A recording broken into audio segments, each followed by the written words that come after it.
Bien, buenos días para todos. Mi nombre es Francisco Flores, conmigo van a llevar el curso de filosofía. Pues quería dar algunas indicaciones previas a poder comenzarlo. Buenos días para todos, buenos días a todas las personas que me están saludando en este momento por el chat. A Cristi, a Alanis, a Zoe, a Yanela, a Fiorella, a Ellen, Cintia, a todos en general, muy buenos días. Hola Cristian, ¿qué tal? Nicole, Dayana, ¿cómo les va? Bien, bueno, buenos días para todos los presentes. Buenos días, señorita Betty. Bueno, lo que el día de hoy quería que logremos es básicamente comprender un poco lo que va a ser el curso de filosofía. Luego quería que quede bastante claro qué es esto de la filosofía y también que ya podamos tener algunos esquemas claros a partir de lo que es la filosofía antigua. Bien, entonces esto es lo que yo quería que ustedes consigan entender. Antes de poder pasar a hacer este recorrido, yo quería que tengamos algunas pautas previas, y quizás una de las primeras es que tengamos algunas reglas, algunos entendimientos antes de empezar, y muy breves, y en verdad muy pocos también.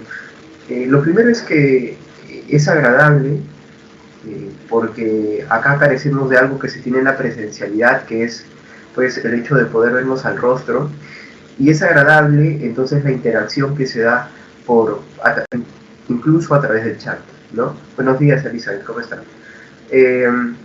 Entonces, para mí es algo que pienso que se debe tratar de mantener esta interacción, por ejemplo, que estamos teniendo ya desde ahora con los saludos, y que se mantenga incluso cuando quieren hacer preguntas, ¿no? Que las hagan cuando sean pertinentes, porque la idea es que, como acá tenemos que pasar de un punto a otro bastante rápido, porque en el curso de filosofía hay bastante contenido, entonces la idea es que vayamos, ni bien pasamos el punto, vayamos dándole check cada uno de nosotros y decir, profesor, ¿quedó claro? ¿No quedó claro? Profesor, explique esto nuevamente. ¿Bien? Eso es lo primero. Y para eso, la única regla sería, por el chat, que escriban su pregunta cuando deseen. Yo ya la leo cuando estoy terminando de cerrar alguna explicación. Y lo otro sería que si quieren encender el micrófono, que en este caso no solamente es algo permitido, sino que a veces es algo que sería bueno de hacer cuando la pregunta es muy compleja, un poco abstracta, entonces necesito hacer repreguntas y por chat perderíamos demasiado tiempo. Entonces, con toda la confianza del mundo, ustedes abren su micrófono, hablan y ahí vemos qué tal nos va. ¿Bien? No se preocupen, que la idea nunca va a ser hacerlos quedar mal, sino simplemente tratar de resolver la duda, ¿no? Entonces, con toda la confianza del mundo a ellos. Bueno, pues darles la bienvenida al curso y anticiparles que por mi parte van a encontrar toda la disposición para que el curso y por tanto cada clase salga de la mejor manera. ¿Bien?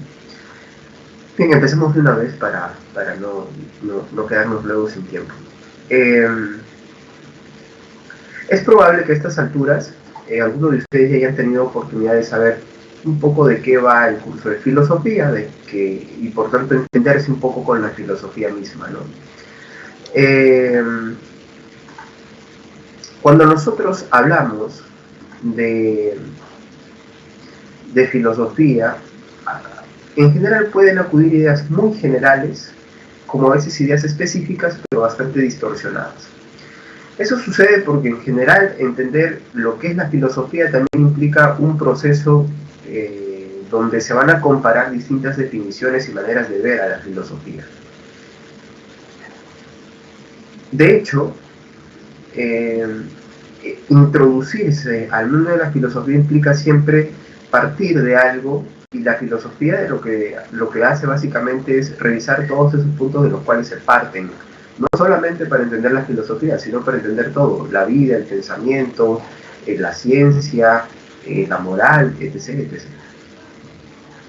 Entonces, un poco lo que yo puedo decir para aperturar es que la filosofía es una actividad explicativa, cuestionadora, principalmente cuestionadora, pero que hay que ver con cuidado con qué entra en contacto. Bien. Porque al momento en que comparamos, por ejemplo, filosofía y ciencia, comparamos filosofía y religión, es obvio que uno puede encontrar ciertas similitudes, pero lo que importa para entender cuál es la cualidad y la esencia de cada uno de estas disciplinas o actividades es enfocarse en lo que las diferencia. ¿Bien? Entonces, esto es algo que yo quisiera que el día de hoy quede claro, y para eso voy a empezar a señalar algo que es propio, muy propio de la filosofía y que la diferencia de cualquier otra disciplina, porque toma un sentido muy diferente, deriva en un sentido muy diferente a cómo puede suceder con las otras disciplinas. Ese punto de partida es el asombro, ¿sí? El asombro, la admiración, la sorpresa ante algo.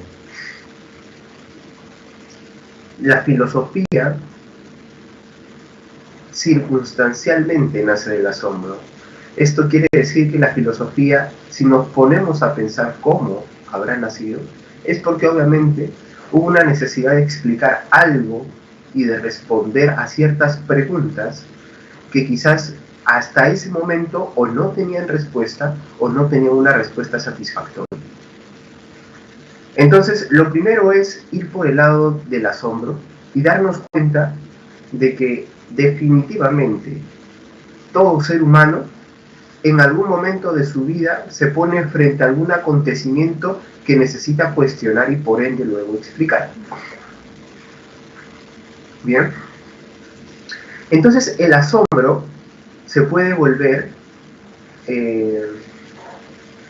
o no se puede, sino que se vuelve, en el camino de la filosofía, se vuelve una curiosidad, una necesidad por responder algo. ¿Qué es lo que genera este asombro que a la vez lleva una curiosidad llena de preguntas? Básicamente debería ser el simple hecho de que estamos acá, ¿no? Debería ser un motivo de sorpresa, un motivo de asombro. Pero si eso no puede parecer un motivo de asombro porque quizás estamos demasiado metidos en nuestro día a día, en nuestro conocimiento convencional de las cosas, quizás lo que podríamos decir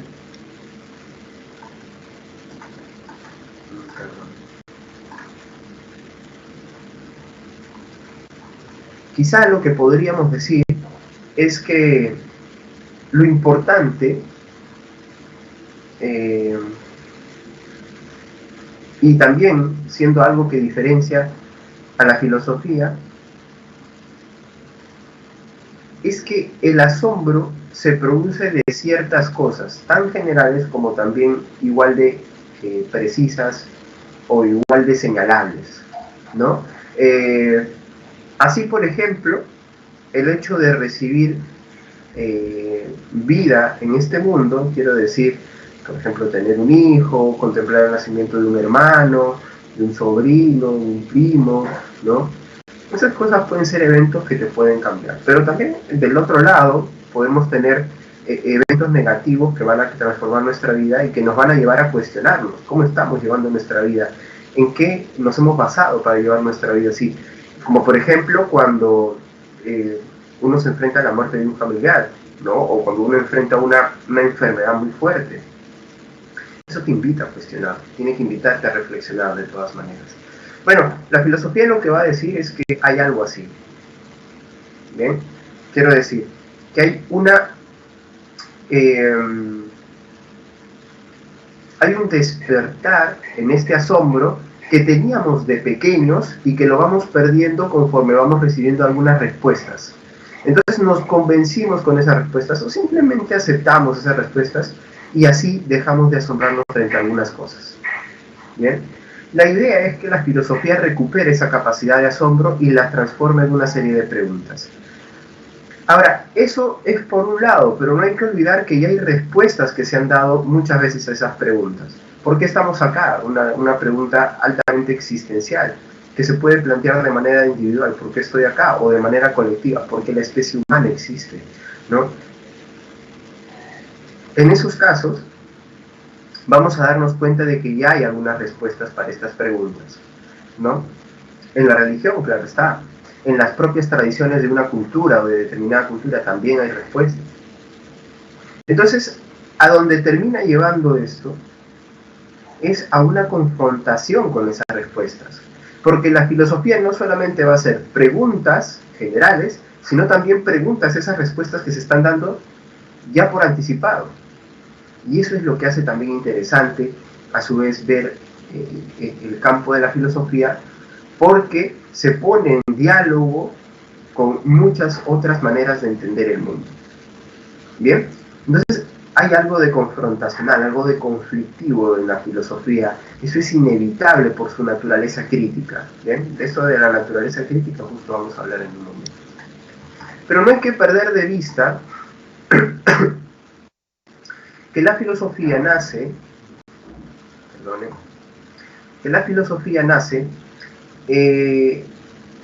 como término, o sea, etimológicamente nace, siendo pensada de una manera muy peculiar por alguien bastante conocido como es Pitágoras, ¿no? Este matemático, filósofo del siglo IV a.C., siglo V a IV a.C. Y lo que dice Pitágoras es que hay un matiz distinto en el término filosofía, y eso tiene que ver con una anécdota que él mismo va a protagonizar, porque se dice que Pitágoras, siendo considerado uno de los hombres más sabios en su momento, fue una vez invitado a la corte de un rey y se le dijo: oye Pitágoras, tú que eres un sabio, en griego sabio es sofos, ¿no? O sea, tú que eres alguien que sabe, ¿por qué no nos ilustras con algo? Y lo que dijo Pitágoras es lo siguiente, que es más una corrección: yo más que un sofos, soy un filos sofos. Y como ustedes pueden ver en la presentación, filos tiene que ver más con una tendencia afectiva, el amor. De hecho, del término filos también viene esta idea del amor filial, una tendencia fuerte hacia alguien, ¿no? Entonces, ¿esto en qué punto nos deja? ¿Cuál es la comparación entre la filosofía y cualquier otra forma que pretende conocimiento? Bueno, pues Pitágoras lo está dejando claro. Para empezar,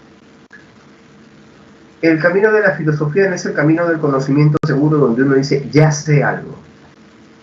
Sino que si algo caracteriza esta actividad es la tendencia constante, casi sistemática, casi natural, a cuestionarse una y otra vez, y por tanto a también disponerse a cuestionar constantemente y a replantearse constantemente. ¿Bien? En ese sentido es que hay un filo, hay un amor, una tendencia a la actividad misma del saber. Y lo segundo que podemos reconocer en la definición de Pitágoras, y esto es lo que más, o en el término que empieza a usar Pitágoras, esto es lo que a veces más se rescata, es que ese amor implica un desinterés, ¿no? Un desinterés. En el sentido en que aunque uno pueda decir que siempre hay un interés, no hay un interés, digamos, que se traslada a ser lo más importante de la actividad, ¿no? Una persona que hace un trabajo que no le gusta, es obvio que está ahí por un interés económico. Y es obvio también que quizás el interés económico prima sobre la actividad que hace, porque la actividad le resulta desagradable, digamos. Pero en el caso de la filosofía estamos hablando de una actividad a la cual tú te entregas por un interés pleno hacia la actividad y no hacia lo que puede venir a consecuencia de ella. O sea, no se piensa en fama, prestigio, conocimiento seguro, dinero. Eso es un poco lo que está también en el término, contenido en el origen etimológico de esta palabra, ¿no? Es una palabra muy bonita, dicho sea de paso, tal y como ustedes la ven escrita ahí arriba en griego, ¿no? Filosofía. Bien. Sin embargo, como la filosofía es altamente crítica y por ende problemática, no vamos a encontrar dos pensadores que se pongan necesariamente de acuerdo sobre la definición de filosofía. Así tenemos acá dos definiciones, miren ustedes, con bastante distancia cronológica, pero vamos a ver que también es una distancia a nivel de contenido. Aristóteles dirá lo siguiente. Aristóteles va a decir que se trata de una, miren ustedes, ciencia teórica que estudia los primeros principios y las primeras causas. Acá hay que hacer un par de observaciones, ¿bien? La primera es que cuando Aristóteles está diciendo ciencia teórica, no está pensando lo mismo que nosotros pensaríamos respecto de ciencia teórica. Hoy en día nosotros hablamos de ciencia, por ejemplo, cuando hablamos del método experimental, nos imaginamos un científico en un laboratorio, totalmente distinto a lo que está pensando Aristóteles. Para Aristóteles, ciencia es una especie de explicación racional de algo, es más general su definición o su manera de entenderlo, y con teórico se está refiriendo a la contemplación que hay de algo, ¿no? Es una ciencia teórica, o sea, es el discurso que busca explicar racionalmente los fenómenos luego de una contemplación. Bien, por ahí más o menos. Y lo otro es que en ese estudio, ¿no?, que luego de ver esos fenómenos se trata de estudiar al punto que se llega, miren ustedes, a los primeros principios y las primeras causas. ¿Esto qué quiere decir? Que en el fenómeno yo no solamente trato de ver cómo interactúan sus elementos, los que yo puedo ver, sino que también yo trato de reconocer lo que hay detrás.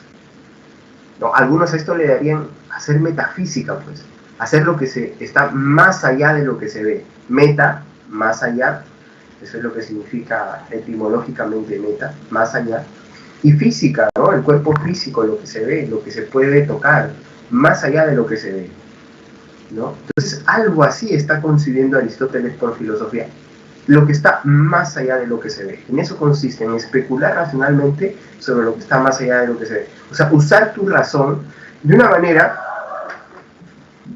que demuestre que es una herramienta poderosa para comprender lo que está sucediendo. Con tal poder al punto que puedes superar el fenómeno mismo y ver qué hay detrás de ese fenómeno. Miren en cambio lo que dice Wittgenstein. Wittgenstein va a decir esto en el siglo XIX, finales del siglo XIX más o menos. Perdón, o inicios del XX. Va a decir Wittgenstein, la filosofía no es un cuerpo de doctrina, sino una actividad que consiste esencialmente en esclarecer las proposiciones lógicas del lenguaje. Primero vamos a detenernos en algo. Wittgenstein está escribiendo muchísimo, casi 2 milenios después de que lo ha hecho Aristóteles. Y está diciendo que no es un cuerpo de doctrina. Quiere decir que la filosofía no consiste en tener algunas respuestas oficiales para los problemas que se plantean. O sea, no es un conjunto de creencias a ciegas, ¿no? Que tú ves y dices, esto lo dijo Aristóteles muy bien, así debe ser. No, porque para la época de Wittgenstein ya hay escuelas de filosofía. Quiero decir que ya hay tradiciones filosóficas, el platonismo, el aristotelismo, podríamos hablar del positivismo. Entonces Wittgenstein está diciendo, sí, pero de eso no se trata. Es una actividad donde tú no estás siguiendo un cuerpo de doctrina, sino que más bien consiste principalmente en esclarecer proposiciones del lenguaje. Y esto tiene que ver porque para Wittgenstein muchos de los que se consideran problemas de la filosofía no pueden ser considerados tales, porque finalmente se reducen a ser problemas de lenguaje. Si uno hace un estudio de esos problemas o los ve con cuidado, se va a terminar dando cuenta de que es muchos de los problemas de la filosofía se presentan como una de los grandes misterios, pero que a juicio de Wittgenstein, si uno lo piensa bien, son misterios un poco difíciles de captar o entender, ¿no?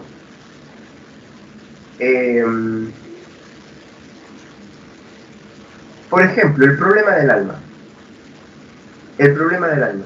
Cuando uno se mete en la tradición y lee en filosofía sobre los problemas del alma, parece tener sentido, tiene bastante sentido. Según Wittgenstein sería solo un parecer, porque en el fondo el problema del alma sobre si existe o no, o dónde está ubicada, ¿no?, el alma, y qué pasa con el alma cuando una persona muere, pues ya implica otro tipo de problemas, ¿no? Básicamente el problema vendría a ser, aguanta, si tú me estás diciendo el alma existe o no, tú ya estás presuponiendo el alma. Y Wittgenstein diría, si yo aclaro el lenguaje, ¿de qué me doy cuenta? ¿Dónde está el alma? ¿La puedes ver? ¿En qué punto en específico está ese objeto del cual tú estás haciendo un problema?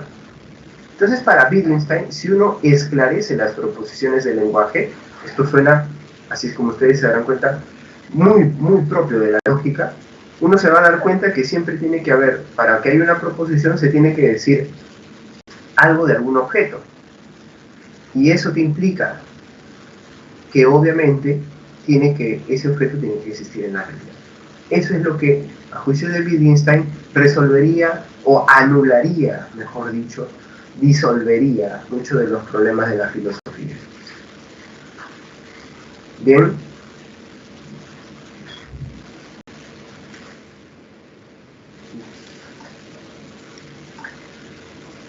Entonces, como podemos ver, a partir de estas definiciones y lo que he venido explicando, podemos decir que la actitud filosófica presenta una serie de características. ¿A qué me refiero con la actitud filosófica?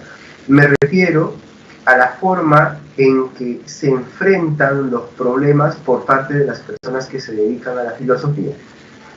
Entonces, si algo debería caracterizar, porque es lo que ha caracterizado en general a la historia de las personas que han hecho filosofía, es porque, para empezar, como ya se los mencionaba, la actitud filosófica es crítica. Quiere decir que todo aquello que se considere una verdad, que se considere como algo inamovible, entonces todo eso pasa a ser discutido, problematizado por la filosofía. Porque además, en esas respuestas que se consideran verdades, lo que hace la filosofía es decir, un momento, pero ahí me parece que hay algo que no está bien. O sea, encuentra los puntos débiles. Y por esta actividad crítica constante, ¿sí?, o esta, actitud crítica, queda claro que cada vez que alguien dé una respuesta, ¿qué es lo que va a pasar? Nuevamente se planteará una perspectiva crítica frente a ello. Entonces, ¿qué es lo que sucede? Que el problema no desaparece, sino que simplemente el problema cambia. De esta manera lo que sucede es que vamos a tener nuevos problemas. Bien, perdonen.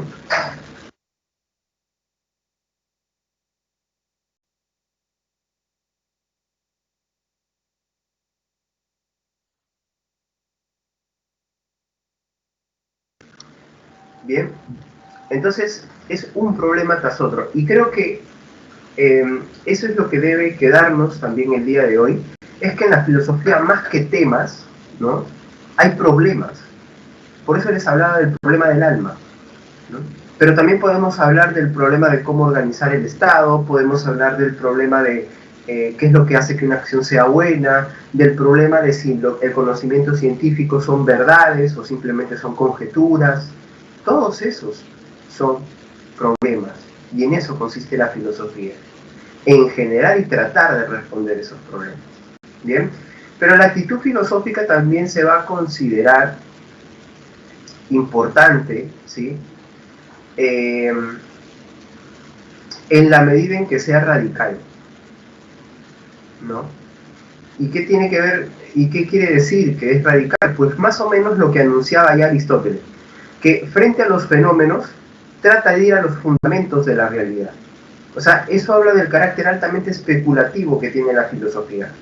La filosofía, digamos, se dispara, se arriesga hacia esos caminos. Por eso que, aunque ha habido una gran tradición que critica a la metafísica, también hay una tradición que dice hay que recuperar la metafísica, que eso es lo que hace que la filosofía sea tal.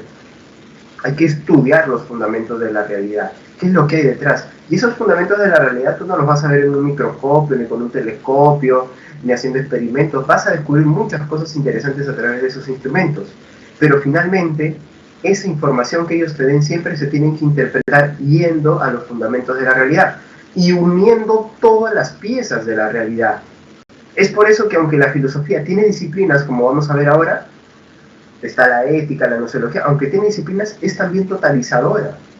La actitud filosófica busca ir a los aspectos más generales de la realidad. ¿Qué es lo que está pasando acá? Este es un pequeño problema, sí, pero lo podemos analizar de manera general. Bien, por eso decimos que es totalizadora a la vez. Y obviamente es tan claro que estas disciplinas las vamos a ver con detenimiento a lo largo del curso. Y yo lo que les diría es que si bien no hay que tenerlo muy claro, por lo menos hay que saber diferenciarlo. Brevemente, ¿no? ¿Qué es la ontología? Es esta disciplina filosófica que aborda el problema del ser. ¿Qué es el problema del ser? ¿Por qué existe todo esto? ¿Por qué existe todo, incluidos nosotros? Todo, pues, toda la realidad. ¿Hay una sola realidad? ¿Hay otra realidad? ¿Es todo una sola sustancia? ¿Estamos hechos del mismo compuesto?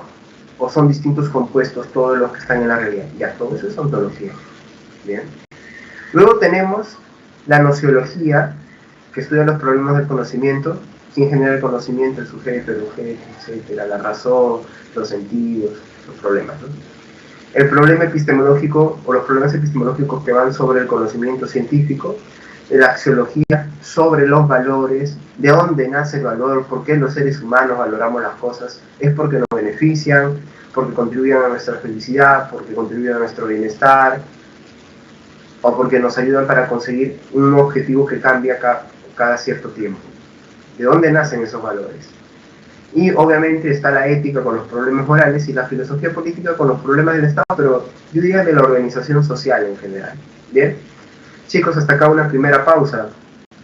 Esta es una primera parte. Quería saber si hay dudas, preguntas, curiosidades, quejas, observaciones, lo que ustedes deseen.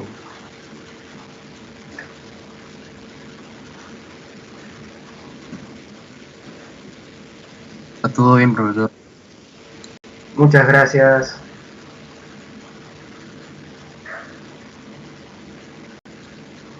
Profesor, una pregunta. Bueno, ¿en conocimiento se dice noceología? ¿O se ha comido una palabra?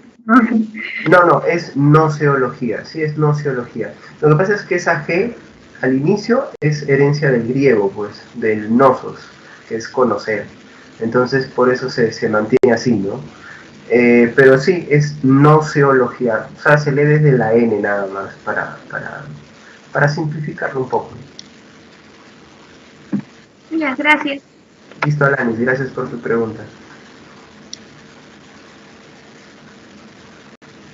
A ver, tengo una pregunta acá también. Gracias, Maricielo, Fiorella, Cristian. Gracias, Rodrigo, también por tu confirmación. A ver, me pregunta Ángela, ¿cómo estás? Me dice, ¿la estética y la antropología política ya no se consideran? Ajá. Sí, verás, como este es un ciclo especial, en el caso, quiero decir especial en el sentido de que es un ciclo diferente a como normalmente son los semestres académicos. Entonces hay muchos temas que se han tenido que unir y ahí hay algunos que se han separado momentáneamente. Bien, separado momentáneamente no quiere decir que no tengan que saber absolutamente nada de ellos, pero si no se explica acá es obviamente que no va a ser evaluado. Entonces, en el caso de estética y antropología filosófica, al menos en la medida en que no lo veamos durante nuestras clases, algunos aspectos puede que no sean considerados, pero si al momento lo vemos, puede que sí los consideremos.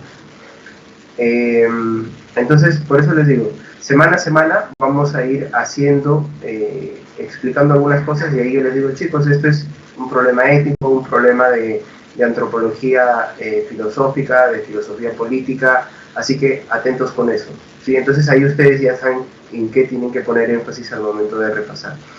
Todo cuanto se mencione acá va a ser evaluado, ¿sí? Esa es la idea básicamente, ¿no? Espero haber podido responder a tu pregunta, Ángela, que era una buena pregunta, ¿no? Porque sí, siempre está estética y antropología filosófica dentro de de las disciplinas que se tienen que observar y que estudiamos acá, de hecho, ¿no? Pero como les digo, por esta circunstancia especial, pues Ha sido así. Bien, hablemos entonces de historia de la filosofía. Vamos a tener algunas pocas clases con un sentido histórico, ¿sí? Donde vamos a ver algunos pensadores en general importantes para la historia de la filosofía, y luego ya tendremos la oportunidad de pasar a hablar de disciplina por disciplina. ¿Bien?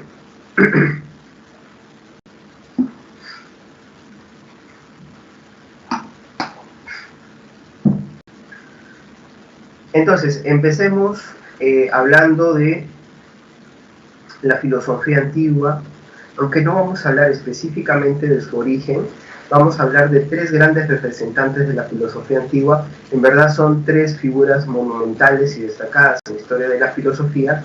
Luego pasaremos a hablar de filosofía medieval, perdón, de filosofía moderna. De medieval no vamos a hablar directamente como periodo histórico, pero sí vamos a ver algunos de esos pensadores en otros problemas, como problemas éticos, políticos, etc. Y luego vamos a hablar un poco también de filosofía contemporánea, ¿sí? No vamos a tener casi una clase para hablar de alguno de estos personajes, ¿sí?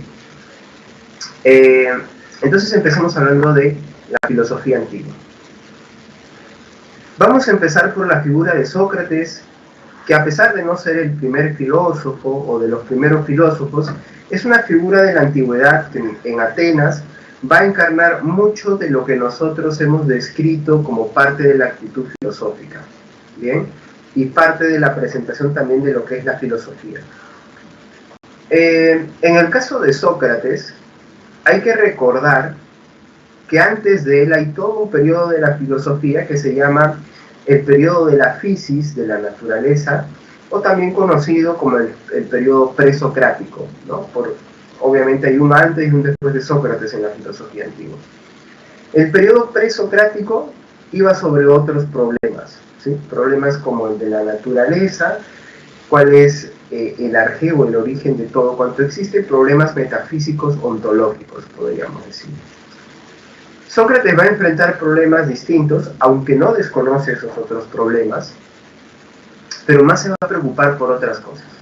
Porque en la época de Sócrates van a existir un grupo de pensadores intelectuales y profesores, maestros, que se llamaron los sofistas. Y lo que pasaba con los sofistas es que los sofistas tenían esta cualidad de brindar conocimientos útiles para que las personas que vivían ahora una época mucho más democratizada y tenían que intervenir directamente en los asuntos públicos, tengan la oportunidad de participar de manera correcta y acertada dentro de los asuntos públicos, justamente, ¿no?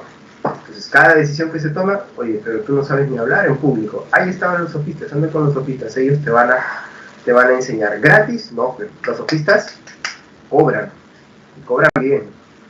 Y acá hay toda una discusión, pero que no nos vamos a entrar, pero que hay que también superar y entender desde el contexto que se vivía. Lo importante es que algunos sofistas, ¿sí? Voy a escribir el nombre de uno de ellos para que no se confunda con alguien que mencioné hace un momento.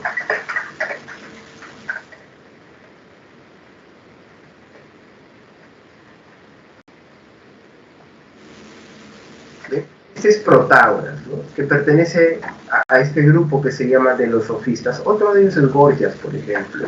Bien, Protágoras va a ser un representante del pensamiento sofista también, que se basa en una forma de relativismo que él reduce a su fórmula del homo mensura, ¿sí?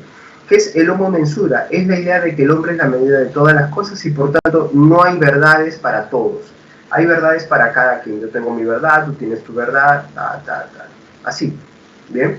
Entonces, desde esta idea es que vamos a tener que el buen Sócrates va a tener que despertar su actividad cuestionadora, lo que es propio de la filosofía, como hemos visto, ¿bien? Entonces, ¿qué es lo que pasa?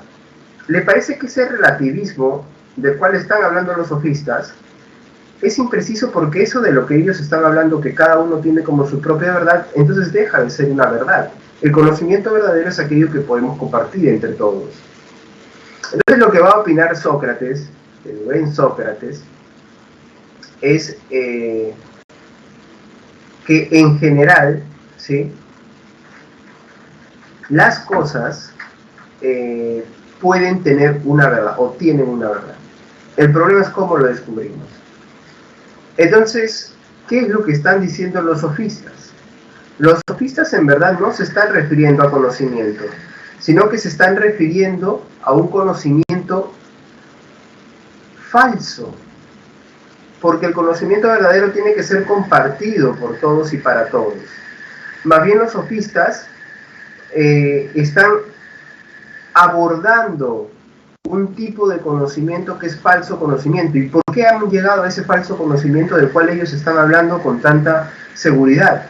Porque es ese conocimiento que desde pequeño tú vas recibiendo y vas aceptando como algo normal y como algo que tiene sentido.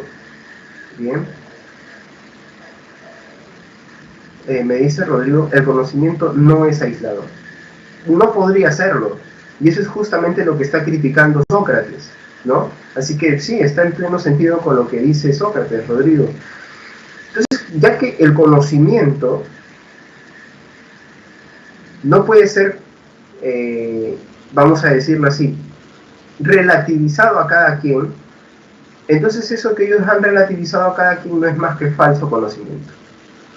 Les repito, es ese conocimiento que te dan desde pequeño, que tú vas aceptando, que no has cuestionado, entonces dices, por eso es diferente, ¿no? Por eso es diferente entre cada uno. Porque depende de sus circunstancias, depende de muchas cosas.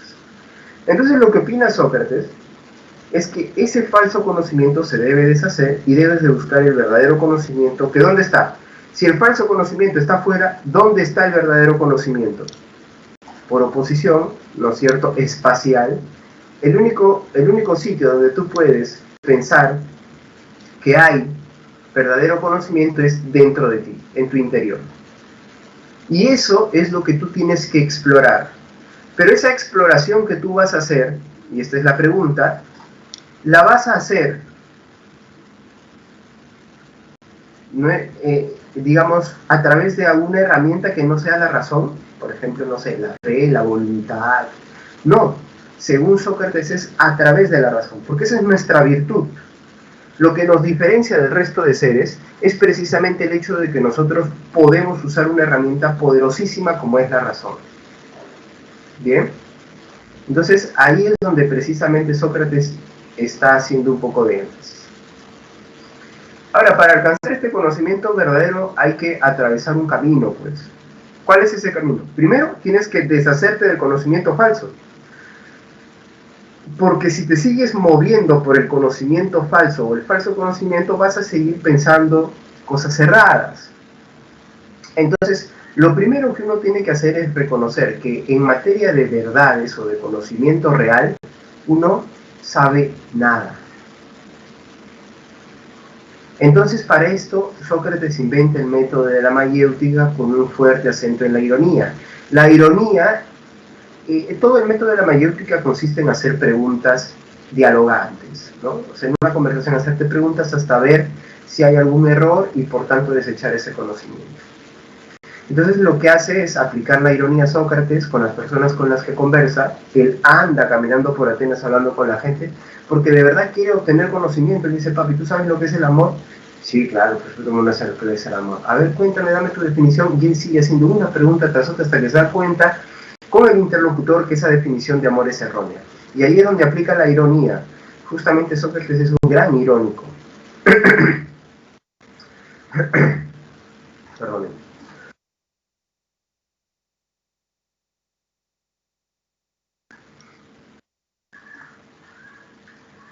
Es así, bien, que vamos a encontrar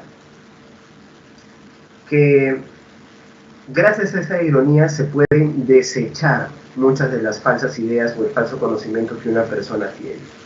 Bien, ahora viene la parte más difícil. Ya llegamos al punto del solo sé que nada sé. Ya admito que todo lo que antes yo he sabido y he aceptado como verdadero era falso. Es por eso que el oráculo de Delfos, una de las grandes luminarias religiosas en el tiempo de los griegos, de la Grecia clásica, llegó a decir que el hombre más sabio de toda Grecia era Sócrates. Pero ¿por qué va a ser el hombre más sabio si está diciendo que no sabe nada? Porque a diferencia de los demás, que creen que saben porque basan su conocimiento en falso conocimiento, por lo menos Sócrates sabe que es falso conocimiento. Y por tanto acepta que no sabe. Por lo menos él sabe una cosa. ¿Y qué es esa cosa que sabe? Que no sabe. Suena medio enredado. Pero en otras palabras, gradualmente hay una diferencia a favor de Sócrates. ¿Por qué? Porque por lo menos él tiene una verdad, mientras que el resto no tiene ninguna. Aunque creen que tienen varias. Ahora viene la segunda parte, el noticeutón. ¿Qué significa noticeutón? Conócete a ti mismo. Esta es la parte más difícil, porque acá hay que hacer una serie de preguntas distintas hasta que logremos alumbrar una verdad. Es muy filosófico todo esto que estamos hablando. Es filosófico en el sentido que hemos explicado al inicio, ¿no? Basado en el asombro, en la actividad cuestionadora, ¿no? Y es así que Sócrates va a plantearnos pues la posibilidad de que encontremos verdades que se supone anidan en nosotros y que nuestra razón tiene la posibilidad de descubrir. Pero ya he dicho que Sócrates tiene o va a tener grandes problemas porque, como les mencioné, la actividad filosófica es crítica y en eso tú te metes con presupuestos propios de una sociedad, y más aún si las personas a las que cuestionas son líderes políticos y autoridades de tu comunidad, ¿no? Ya sabemos cómo puede acabar eso. Y bueno, lo que pasa con Sócrates es que él es el primer gran ejemplo de ello. A ningún noble, a ningún rico de Atenas le va a gustar que venga un hombre feo como era Sócrates, con una gran capacidad de ingenio para decirle: papi, tú no sabes nada, es una bestia. Lo que tú creías saber, en verdad, no lo sabes. Que alguien te diga eso no es fácil de manejar. Eran vistas como afrentas y humillaciones, quizás. El punto es que la sociedad ateniense permite para algunos lo que ha sido el peor atentado en la historia de la filosofía, aunque yo creo que hay varios, y contra la filosofía precisamente, como es el asesinato de Sócrates, bueno, la condena a muerte de Sócrates, ¿no? Sócrates va a ser condenado por los atenienses o por las autoridades atenienses a beber cicuta, y Sócrates, aún teniendo oportunidad de escapar, va a decir: papi, no, yo no necesito escapar, yo enfrento a la muerte. Esto tiene que ver con toda una larga tradición de pensamiento que reconoce que lo más importante de esta vida va más allá de esta vida, ¿no? Y ese es Sócrates, enfrentando a la muerte. Pero a quien no le va a quedar claro muchas cosas a partir de la condena de Sócrates es a uno de sus discípulos, uno de los más conocidos, Platón. Bien, Platón. Probablemente sea él o uno de los filósofos más famosos, por lo menos está en el top 3 de la historia de la filosofía. Y lo que va a decir Platón es que hay una incompatibilidad en lo que acaba de verse. ¿Cómo es que una sociedad que se considera, digamos, una sociedad culta, a diferencia de los bárbaros, ha podido condenar al que era evidentemente el hombre más sabio, y sabiendo lo que estaban haciendo? ¿Por qué hemos dejado que pase esto? En otras palabras, ¿por qué hemos dejado que lo poco bueno que hay en este mundo desaparezca? Y peor aún, nosotros hemos sido quienes lo hemos condenado. ¿Ah? Esa es la pregunta, o la gran pregunta de Platón. Continuando las ideas de su maestro, Platón va a decir de que este mundo es un mundo aparente, temporal, cambiante, imperfecto, de falso conocimiento, de opiniones, va a decir él. Frente a ello, a juicio de Platón, no puede pensarse que esto sea lo único que existe. Porque si no, ¿cómo es que podemos reconocer el bien? Si todo fuese reducido a este mundo y a lo cambiante, lo imperfecto, no podríamos saber que alguien es bueno. Pero a Sócrates sí lo pudimos reconocer como alguien bueno. Entonces la pregunta es, ¿este mundo sensible es la única realidad, la única sustancia, el único mundo que existe? Y a Platón le va a parecer que no. Este mundo no se podría sostener si fuese simple y sencillamente este mismo mundo, porque es todo imperfecto, cambiante, sería pues simplemente una sustancia que se empieza a separar, que se desgarra. Entonces lo que va a pensar Platón es que este mundo, ¿sí?, depende de otro mundo que sí es real, eterno, inmutable y perfecto. Y ese mundo es lo que él llama el mundo de las ideas. Ahí está todo lo bueno, todo lo perfecto. El ser humano perfecto, la sociedad, la comunidad política perfecta, la idea de bien, la idea de belleza. O sea, ahí están todos los arquetipos ideales de los cuales nosotros somos resultado como copia imperfecta de ese mundo de ideas. Eso es lo único que explica por qué existe este mundo imperfecto en el cual vivimos. Pero por qué también tenemos noción de algo perfecto. Lo vamos a explicar mejor a través de la alegoría de la caverna. A ver cuánto tiempo nos queda. Vamos a correr un poquito acá, ¿sí? Si tienen preguntas las van escribiendo por el chat. Créanme que yo los voy a responder como sea. Imaginémonos, dice Platón, una caverna y que está dividida por un muro, más o menos hacia la mitad. De la parte interna del muro existen unas personas que han sido encadenadas, unos prisioneros, de tal forma que solamente pueden ver hacia el fondo de la caverna. Imaginemos que del otro lado, el lado externo del muro, hay unas personas que caminan elevando unas estatuillas por encima del muro. Y detrás de estas personas hay una tea de fuego o una antorcha o una fogata, como ustedes quieran verlo, que hacen que se proyecten las sombras de esos figurines al fondo de la caverna. Hasta ahí la parte descriptiva. Ahora viene la narrativa. Imaginemos que alguno de estos prisioneros logra zafarse de sus cadenas, ¿sí? Y entonces, al zafarse de sus cadenas, logra contemplar, ¿sí?, lo que él estaba viendo dependía de unas estatuillas. Y peor aún, cuando pasa el muro, claro, cuando pasa el muro lo primero que le va a pasar es que se va a quedar enceguecido por un momento, como suele suceder cuando, por ejemplo, tú en la madrugada prendes tu celular para responder un mensaje y te enceguece un poco, bueno, ahí sigue. Entonces, va a quedar enceguecido un momento, pero cuando su vista se adapte se va a dar cuenta de que toda su vida y todo lo que consideró verdad dependía de estas imágenes que pasaban por encima del muro.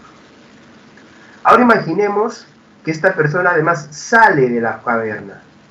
Al salir de la caverna, esta persona ya se da cuenta de que hay una realidad y que lo que él estaba viviendo era nada más y nada menos que un simple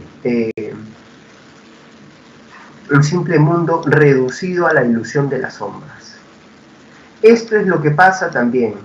El mundo sensible es el mundo de las sombras, de apariencias. El mundo de las ideas es el mundo real, el mundo iluminado por el sol, que también va a costarnos llegar a él y adaptarnos a él, es cierto, pero que cuando tú llegues, si encaminas tu alma correctamente, porque tu cuerpo no puede llegar ahí, eso está claro, si encaminas tu alma correctamente y entrenas a tu razón, vas a encontrar las verdades del mundo. Y es así como tú puedes volver a este mundo sensible y tratar de mejorarlo, aunque debes saber algo. Este mundo es cambiante, imperfecto, mundo de las apariencias, temporal. Si vas a disfrutarlo, recuerda esto. Pero esta teoría de las dos sustancias, o de los dos mundos, o de las dos grandes esencias, va a ser discutida. Claro, esto es parte de la ontología, vean ustedes, esto es un problema ontológico, ¿no? ¿La realidad es una o es dos en verdad? ¿No? Va a ser respondida por Aristóteles, discípulo de Platón, de una manera muy distinta, ¿sí? Esto es lo que va a pasar con Aristóteles. Muchas gracias, señorita Betty. Con Aristóteles lo que va a pasar es que a él no le va a cuadrar mucho esta teoría de las dos sustancias o de los dos mundos, una perfecta, otra imperfecta. Para Aristóteles tendría que haber una manera de que nosotros podamos determinar que de verdad existe esa otra sustancia, y no hay una manera en que nosotros lo podamos determinar, es pura especulación. Por otro lado, no podemos denegar que hay un grado de perfección en este mundo. Claro, no es perfecto, pero hay un grado de perfección importante en su mundo perfectible. Es por eso que para Aristóteles no existen dos sustancias, una sosteniendo a la otra, si quieres, como lo ve su maestro Platón, sino que existe una sola. Es una sola sustancia, un compuesto inseparable, pero que tiene varias dimensiones, por eso que hay cambio, por eso que hay distinción y diferencias. Ahora, la pregunta es, ¿cuáles son esas 4 dimensiones? Bueno, a nosotros nos interesan 2 que son las más importantes, materia y forma. Materia y forma. O sea, este mundo consiste en materia y forma. La materia es lo que hace que todo sea cambiante, la forma es lo que hace que algo se mantenga medianamente estable. La materia es la base física y la forma es lo que hace que algo sea de tal manera, que tome su forma peculiar. ¿Un chancho y una persona son iguales? No. ¿Pero materialmente pueden compartir muchísimos elementos? Sí. Pero en forma, no. ¿Te das cuenta? Materia y forma siempre unidas. ¿Pero cómo las está separando él? Solo las está separando conceptualmente, mentalmente, porque la realidad no la puede separar, tu materia y forma. Todo es un compuesto de materia y forma, todo se reduce a ello. Y el cambio mismo se puede explicar desde esta que se llama la teoría ilemórfica, que todo es un compuesto de materia y forma. Porque claro, en forma algo también implica una causa final. Esa es otra de las dimensiones de que les hablaba. ¿Sí? Que es el objetivo al cual toda cosa debe aspirar. ¿A qué va a llegar? ¿No? Así como hay una causa material y formal, como ustedes pueden estar viendo, causa material la piedra, para este caso del edificio, la forma que se le va a dar es lo que hace que sea un edificio, una causa eficiente que es la persona que lo hace, y una causa final que es para qué sirve, ¿no? Finalmente hace que cuando nosotros pensemos en el cambio, entendamos que el cambio se da porque forma y causa final están unidas de una manera muy peculiar. ¿Por qué esta botella de acá puede pasar a dejar de ser útil? Porque hay algo en su estructura que ya no cumple, o sea, ya no tiene la forma que tenía. Imaginemos que se resquebraja por un costado, cada vez que pongo agua se escapa, ya no está cumpliendo con su causa final. Es por eso que la forma deja de tener sentido. O mejor dicho, ya no tiene la forma que solía tener. Aunque materialmente uno puede decir, pero profesor, es muy parecida como era antes. Es cierto. Pero, obviamente, ya no está cumpliendo con una causa final. O sea, el cambio tiene que ver con esta situación bastante peculiar. ¿Bien? De la forma que aspira a ser algo y que pasa a ser algo, ¿no? Así como cuando nosotros somos niños y pasamos a ser adolescentes y luego vamos a ser adultos. Bueno, cuando somos adolescentes, somos adultos en potencia. Cuando somos niños también somos adultos en potencia, pero más inmediatamente somos adolescentes en potencia. En otras palabras, para nuestro buen amigo Aristóteles, todos somos y dejamos de ser constantemente. ¿Bien? Chicos, recuerden que en cada una de sus separatas viene una lectura y unas preguntas o ejercicios que ustedes siempre tienen que revisar. Sí, los humanos tenemos una causa final, Alanis, y según Aristóteles es la felicidad. O sea, tú has nacido para ser feliz. Pero si quieres saber qué es lo que te hace feliz según Aristóteles, tienes que esperar a la clase donde vamos a hablar de ética y donde vamos a hablar de qué es lo que piensa Aristóteles al respecto. ¿Sí? Lo dejo como un pendiente. Les pido por favor que acá, antes de entrar a nuestra clase, siempre vengan revisando la separata, las preguntas, las lecturas, para que así también ustedes puedan manejarse mejor en las explicaciones que yo voy dando. ¿Sí? La causa eficiente es lo que ha hecho que algo sea lo que es. En nuestro caso, ¿quién sería nuestra causa eficiente? Nuestros padres. En el caso de la botella, ¿quién sería nuestra causa eficiente? La causa eficiente es la persona que ha fabricado esta botella. Todo tiene una causa eficiente, según Aristóteles. O sea, todo tiene un lugar de dónde viene, quién lo ha hecho o qué lo ha hecho, y todo tiene un lugar hacia dónde va. O sea, tú tienes una meta en esta vida. En el caso del ser humano, la felicidad. ¿No? La felicidad.